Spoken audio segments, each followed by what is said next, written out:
Welcome to Hello World TV Breaking News. Good morning.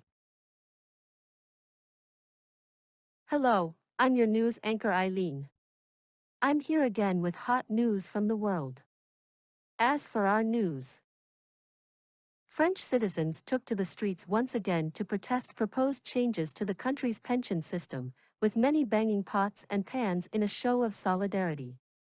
The protests come amid growing concerns that the proposed changes will have a negative impact on retirees, particularly those with low incomes.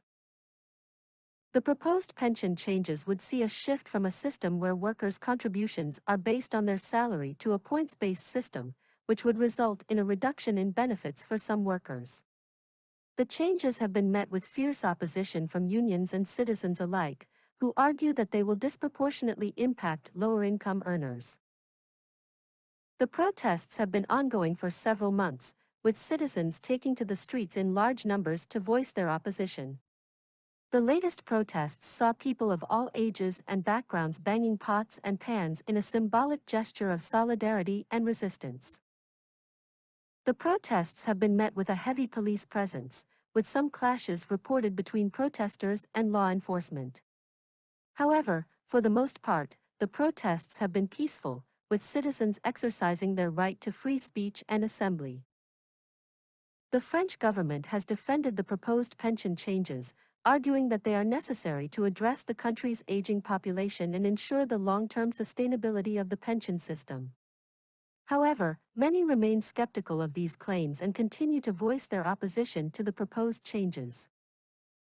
The protests in France are just one example of the growing global movement against pension reforms that are perceived as unfair or detrimental to retirees.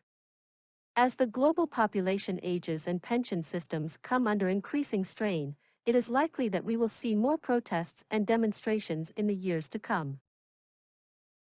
In conclusion, the protests in France over proposed changes to the pension system continue, with citizens voicing their opposition through peaceful demonstrations and symbolic gestures.